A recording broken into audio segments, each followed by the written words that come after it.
മാസവും ആ ചെറിയ സ്ട്രിപ്പിൽ തെളിയുന്ന ഒരു ചുവന്ന വര, അത് വെറും ഒരു വരയല്ല, തകർന്നു പോകുന്ന 1000 സ്വപ്നങ്ങളുടെ അടയാളമാണ്. മറ്റുള്ളവർ സ്വന്തം കുഞ്ഞുങ്ങളെ ലാളിക്കുമ്പോൾ എപ്പോഴാണ് എനിക്കും ഇങ്ങനെ ഒരു ഭാഗ്യം ലഭിക്കുക എന്ന് നിങ്ങൾ ചിന്തിക്കാറുണ്ടോ? അതുപോലെ തന്നെ മറ്റുള്ളവരുടെ ചോദ്യം കേട്ട് മുറിക്കുള്ളിൽ കരഞ്ഞു തീർത്ത് എത്ര രാത്രികൾ നിങ്ങൾക്കുണ്ട്? ലക്ഷങ്ങൾ കടം വാങ്ങി മാസങ്ങളോളം വേദനയുള്ള ഇഞ്ചക്ഷനുകൾ എടുത്ത് ഒടുവിൽ IVF ഫെയിൽ ആകുമ്പോൾ ഉള്ള ആ ഒരു ശൂന്യത, അത് അനുഭവിച്ചവർക്കേ അറിയൂ. എന്നാൽ നിങ്ങൾ ഒന്ന് ഓർക്കുക, IVF ഫെയിലിയർ നിങ്ങളുടെ കാരണം കൊണ്ടേ അല്ല ആയത്, നിങ്ങളുടെ ട്രീറ്റ്മെൻറ്റിലെ ചില പാളിച്ചകൾ കൊണ്ടാണ്. നിങ്ങളുടെ വീട്ടിലും ആ പിഞ്ചു പാദങ്ങൾ ഓടി നടക്കാൻ ഇനിയും സാധ്യതകളുണ്ട്. അത് എങ്ങനെയാണെന്ന് നിങ്ങൾക്കറിയണ്ടേ? IVF എന്നത് വെറും ഒരു ലക്ക് മാത്രമല്ല, അതൊരു സയൻറ്റിഫിക് ഫോർമുലയാണ്. മിക്കവാറും ഡോക്ടർമാർ നിങ്ങളോട് പറയാൻ മറന്നു പോകുന്ന, അല്ലെങ്കിൽ ഒളിപ്പിച്ചു വയ്ക്കുന്ന ചില സീക്രട്സ് ഉണ്ട്. ഈ വീഡിയോയുടെ അവസാനം ഞാൻ പറയുന്ന ആ ഒരു സീക്രട്ട് നിങ്ങളുടെ ജീവിതം തന്നെ മാറ്റിയേക്കാം. അത് എന്താണെന്ന് അറിയാൻ ഓരോ സെക്കൻഡും ശ്രദ്ധയോടെ തന്നെ കാണുക. പലപ്പോഴും IVF പരാജയപ്പെടുന്നത് ചികിത്സ തുടങ്ങുന്നതിന് മുൻപേയാണെന്ന് പറഞ്ഞാൽ നിങ്ങൾ വിശ്വസിക്കുമോ? ഇരുട്ടത്ത് അമ്പെയ്യുന്നത് പോലെയാണ് പല ട്രീറ്റ്മെൻറ്റ്സും. ഗർഭധാരണം നടക്കാത്തതിൻ്റെ കൃത്യമായ റൂട്ട് കോസ് കണ്ടെത്താതെ എങ്ങനെ വിജയിക്കാനാകും? എൻഡോമെട്രിയോസിസ്, അഡിനോമയോസിസ്, TB, തൈറോയിഡ്, സ്പേംസിൻ്റെ DNA തകരാറുകൾ എന്നിവ കണ്ടുപിടിക്കാതെ IVF ചെയ്യുന്നത് IVF ഫെയിലിയറിന് കാരണമാകും. ആവശ്യമായ എല്ലാ ടെസ്റ്റുകളും നടത്തി നോക്കേണ്ടത് വളരെ അത്യാവശ്യമാണ്. ഹിസ്ട്രോസ്കോപ്പി, 3D അൾട്രാസൗണ്ട്, ലാപ്രോസ്കോപ്പി, ബീജത്തിൻ്റെ DFI ടെസ്റ്റ്, ഇവയെക്കുറിച്ചെല്ലാം നിങ്ങളുടെ ഡോക്ടറോട് നിങ്ങൾ ചോദിച്ച് മനസ്സിലാക്കുക. നിങ്ങൾക്ക് ഈ ടെസ്റ്റുകളിൽ എന്തൊക്കെ വേണം എന്ന് ഡോക്ടറോട് തന്നെ ചോദിച്ചിട്ട് അതനുസരിച്ച് നിങ്ങൾ ഈ ടെസ്റ്റുകൾ നടത്തി നോക്കുക. അത് വളരെ അത്യാവശ്യമായിട്ടുള്ള ഒരു കാര്യമാണ്. ഒരേ ഫാക്ടറിയിൽ ഒരേ ഉൽപ്പന്നങ്ങൾ നിർമ്മിക്കുന്നത് പോലെയല്ല നിങ്ങളുടെ ചികിത്സ നടത്തേണ്ടത്. ഓരോ വ്യക്തിയുടെയും ശരീരം യുണീക്കാണ്. ഒരാൾക്ക് നൽകുന്ന അതേ മരുന്ന് മറ്റൊരാൾക്ക് ചിലപ്പോൾ റിസൾട്ട് തന്നെന്ന് വരത്തില്ല.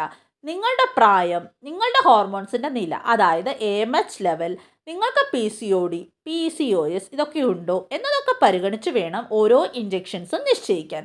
അമ്മ ഭക്ഷണം പാകം ചെയ്യുമ്പോൾ മക്കളുടെ ഇഷ്ടത്തിനനുസരിച്ച് ഉപ്പും എരിവും ഒക്കെ ക്രമീകരിക്കുന്നത് പോലെയാണ് ഡോക്ടർ നിങ്ങളുടെ പ്രോട്ടോകോൾ ക്രമീകരിക്കുന്നത്. നമ്മൾ പകുതി ദൂരം പിന്നിട്ടിരിക്കുന്നു. ഇനിയുള്ള കാര്യങ്ങളാണ് ഏറ്റവും പ്രധാനം. നിങ്ങളുടെ കുഞ്ഞിൻ്റെ ആദ്യത്തെ വീട് എവിടെയാണെന്ന് നിങ്ങൾക്കറിയാമോ? ആ വീട് മലിനമായാൽ നിങ്ങളുടെ കുഞ്ഞ് എങ്ങനെ സുരക്ഷിതനാകും? അടുത്ത പില്ലറിൽ നാം ചർച്ച ചെയ്യുന്നത് ഒരു അദൃശ്യ ഹീറോയെ കുറിച്ചാണ്. പുറമേ നോക്കുമ്പോൾ ബീജത്തിൻ്റെ എണ്ണം കൃത്യമായിരിക്കാം, എന്നാൽ അതിൻ്റെ ഉള്ളിലെ DNA തകരാറിലാണെങ്കിൽ ഗർഭധാരണം നടക്കില്ല. ജീവിതശൈലിയിലെ മാറ്റങ്ങൾ കൊണ്ടും ശരിയായ സപ്ലിമെൻറ്റ്സ് കൊണ്ടും ഇത് പരിഹരിക്കാനാകും. ഇതാണ് നിങ്ങളുടെ കുഞ്ഞിൻ്റെ ആദ്യത്തെ വീട്, അതായത് ലാബിൻ്റെ ഗുണമേന്മ. ഒരു മികച്ച ഭ്രൂണം ഒരു മോശം ലാബിൽ വളരുന്നത് മലിനമായ ഒരു മുറിയിൽ ഒരു കുഞ്ഞ് ജനിക്കുന്നത് പോലെയാണ്. ലാബിലെ വായുവിൻ്റെ ഗുണനിലവാരവും താപനിലയും വളരെ പ്രധാനമാണ്. ശരിയായ ഭ്രൂണം ശരിയായ സമയത്ത് ശരിയായ രീതിയിൽ ഗർഭപാത്രത്തിൽ നിക്ഷേപിക്കണം.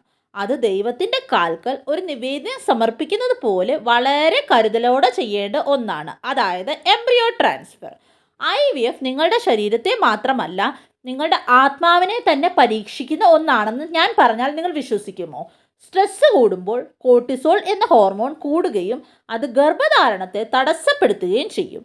ഭർത്താവും ഭാര്യയും പരസ്പരം പഴിചാരാതെ ഒരു ടീമായി നിൽക്കുകയാണ് ഈ ഒരു സമയത്ത് നിങ്ങൾ ചെയ്യേണ്ടത്. പരാജയമല്ല, അതൊരു പാഠമാണ്. ഓരോ തവണ പരാജയപ്പെടുമ്പോഴും പുതിയൊരു വഴി കണ്ടെത്തണം. നിങ്ങൾ സ്ട്രെസ്സിലിരിക്കുമ്പോൾ നിങ്ങളുടെ ഗർഭപാത്രത്തിലേക്കുള്ള രക്തയോട്ടം കുറയും. അത് ഫെയിലിയറിനൊരു കാരണമാകും. മനസ്സമാധാനത്തോടെ സന്തോഷത്തോടെ ഇരിക്കുന്നതാണ് എപ്പോഴും IVF സക്സസ് ആകാൻ ഏറ്റവും ഇമ്പോർട്ടൻ്റ് ആയിട്ടുള്ള ഒരു ടിപ്പ്. കഴിഞ്ഞ തവണ എന്തുകൊണ്ട് പരാജയപ്പെട്ടു എന്ന് പഠിക്കാതെ അടുത്ത സൈക്കിൾ നിങ്ങൾ ചെയ്യരുത്. ഇനിയും ഞാൻ നേരത്തെ പറഞ്ഞ ആ ഒരു ടിപ്പ്, അത് മരുന്നല്ല, അതൊരു ബന്ധമാണ്. നിങ്ങളുടെ ഡോക്ടറും നിങ്ങളും തമ്മിലുള്ള ഒരു വിശ്വാസം, ഒരു ട്രസ്റ്റ്. ഡോക്ടർ നിങ്ങളോട് എല്ലാം തുറന്ന് സംസാരിക്കുന്നുണ്ടോ, അതോ വെറും ഒരു പേഷ്യൻ്റായിട്ട് മാത്രമാണോ നിങ്ങളെ കാണുന്നത്? നിങ്ങളുടെ എല്ലാ സംശയങ്ങളും തീർത്തു തരുന്നുണ്ടോ, അതോ ഒരു മെഷീൻ പോലെയാണോ നിങ്ങളോട് പെരുമാറുന്നത്? മരുന്നുകൾ സുഖപ്പെടുത്തും, എന്നാൽ നല്ലൊരു ബന്ധമാണ് രോഗത്തെ മാറ്റുന്നത്. മെഡിസിൻ ക്യൂവേഴ്സ്, റിലേഷൻഷിപ്പ് ഹീൽസ് എന്ന് നിങ്ങൾ കേട്ടിട്ടില്ലേ? അതുപോലെ പലപ്പോഴും വലിയ വലിയ ഹോസ്പിറ്റലുകളിൽ പോകുമ്പോഴും പ്രത്യേകിച്ച് IVF സെൻ്ററുകളിലൊക്കെ പോകുമ്പോൾ നമുക്ക് ലഭിക്കാതെ പോകുന്ന ആ ഒരു കാര്യം, അതായത് ഡോക്ടറും രോഗിയും തമ്മിലുള്ള ഒരു ആത്മബന്ധം, അതാണ് ഏറ്റവും വലിയ സക്സസ് ടിപ്പ് എന്ന് പറഞ്ഞാൽ നിങ്ങളിൽ എത്ര പേര് വിശ്വസിക്കും? പല വലിയ സെൻ്ററുകളിലും ഇന്നൊരു ഫാക്ടറി പോലെയാണ് പ്രവർത്തിക്കുന്നത്. അവിടെ നിങ്ങൾ ഒരു മനുഷ്യനല്ല, വെറും ഒരു കേസ് നമ്പർ മാത്രമാണ്. ഡോക്ടറെ കാണാൻ മിനിറ്റുകൾ മാത്രം, ബാക്കി കാര്യങ്ങളെല്ലാം ജൂനിയർ ഡോക്ടർമാരോ നഴ്സുമാരോ ചെയ്യുന്നു. എന്നാൽ IVF പോലുള്ള ഒരു വൈകാരിക യാത്രയിൽ നിങ്ങൾക്ക് വേണ്ടത് ഒരു മെഷീനെ അല്ല, നിങ്ങളുടെ വേദന മനസ്സിലാക്കുന്ന ഒരു ഡോക്ടറെയാണ്. നിങ്ങളുടെ മനസ്സിലെ 100 ചോദ്യങ്ങൾക്ക് ഡോക്ടർ മറുപടി നൽകുന്നുണ്ടോ? ചികിത്സ പരാജയപ്പെടുമ്പോൾ അതിൻ്റെ കൃത്യമായ കാരണം ഡോക്ടർ നിങ്ങളോട് വിശദീകരിക്കുന്നുണ്ടോ? അതോ അടുത്ത സൈക്കിൾ ചെയ്യാമെന്ന് മാത്രം പറയുന്നുണ്ടോ? ഓർക്കുക, ശരിയായ ചികിത്സയുടെ പകുതി വിജയം ആത്മവിശ്വാസമാണ്. ഇത് നമ്മൾ ടെസ്റ്റ് ചെയ്ത് വിജയിപ്പിച്ചെടുത്ത യാത്രയാണ്. നിങ്ങളുടെ സ്കാനിങ്ങും എംബ്രിയോ ട്രാൻസ്ഫറും ചെയ്യുന്നത് നിങ്ങളുടെ പ്രധാന ഡോക്ടർ തന്നെയാണോ എന്ന് ഉറപ്പ് വരുത്തേണ്ടത് വളരെ അത്യാവശ്യമാണ്. ഓരോ ചെറിയ കാര്യത്തിലും ഡോക്ടർമാരുടെ എക്സ്പെർട്ടൈസ് ഉണ്ടെങ്കിൽ മാത്രമേ IVF വിജയ സാധ്യത വർദ്ധിപ്പിക്കാനാകുള്ളൂ. മരുന്നുകൾക്ക് ശരീരത്തെ എത്രമാത്രം സുഖപ്പെടുത്താൻ കഴിയും, അത്രമാത്രം ആത്മബന്ധത്തിനും ആത്മവിശ്വാസത്തിനും മനസ്സിനെ സുഖപ്പെടുത്താൻ കഴിയും.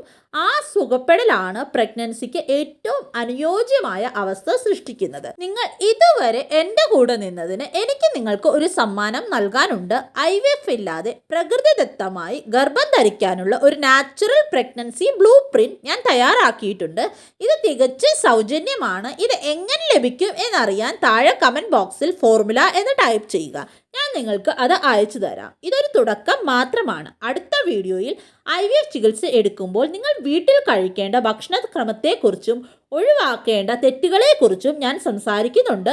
ആ വീഡിയോ മിസ് ചെയ്യാതിരിക്കാൻ ഇപ്പോൾ തന്നെ സബ്സ്ക്രൈബ് ചെയ്യുക. നിങ്ങളുടെ ഒരു ചെറിയ മാറ്റം വലിയൊരു സന്തോഷത്തിന് കാരണമായേക്കാം.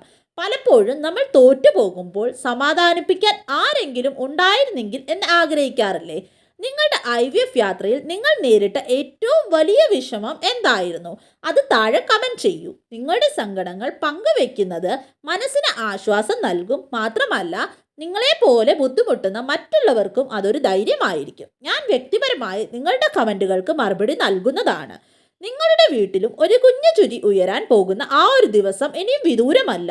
ഈ 7 കാര്യങ്ങൾ ശ്രദ്ധിക്കുക, ശരിയായ ഡോക്ടറെ തിരഞ്ഞെടുക്കുക, പ്രത്യാശ കൈവിടരുത്. ഈ വീഡിയോ നിങ്ങൾ ഇതുവരെ കണ്ടിട്ടുണ്ടെങ്കിൽ നിങ്ങളുടെ ജീവിതത്തിലെ ആ വലിയ സ്വപ്നത്തിലേക്ക് നിങ്ങൾ ഒരു പടി കൂടി അടുത്തിരിക്കുന്നു എന്ന് ഞാൻ വിശ്വസിക്കുന്നു. ഈ അറിവ് നിങ്ങൾക്ക് ഉപകാരപ്പെട്ടിട്ടുണ്ടെങ്കിൽ തീർച്ചയായിട്ടും ഇത് ലൈക്ക് ചെയ്യാൻ നിങ്ങൾ മറക്കരുത്. നിങ്ങളുടെ ഒരു ലൈക്ക് സമാനമായ അവസ്ഥയിലൂടെ കടന്നു പോകുന്ന മറ്റൊരാളിലേക്ക് ഈ വീഡിയോ എത്താൻ സഹായിക്കും. അതുകൊണ്ട് ദയവായി ഇത് ഷെയർ ചെയ്യുക.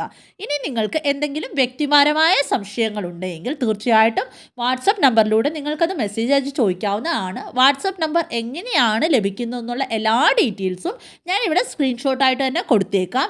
നിങ്ങളുടെ സ്വകാര്യത കാത്തു സൂക്ഷിച്ചുകൊണ്ട് തന്നെ എല്ലാ സംശയങ്ങൾക്കും കൃത്യമായ മറുപടി ലഭിക്കാൻ അത് നിങ്ങൾക്ക് ഉപകാരപ്പെടും. നിങ്ങളുടെ ഫെർട്ടിലിറ്റി യാത്രയിൽ നിങ്ങൾ തനിച്ചല്ല. നിങ്ങളുടെ കുഞ്ഞു ചിരിക്കായുള്ള കാത്തിരിപ്പിൽ ഞങ്ങൾ നിങ്ങളുടെ കൂടെയുണ്ട്. നിങ്ങളുടെ അഭിപ്രായങ്ങൾ കമൻറ്റ് ബോക്സിൽ അറിയിക്കുക. അടുത്ത വീഡിയോയിൽ കാണും വരെ എല്ലാവരും സേഫ് ആയിട്ടിരിക്കുക, ഹാപ്പി ആയിട്ടിരിക്കുക. God bless you all dears.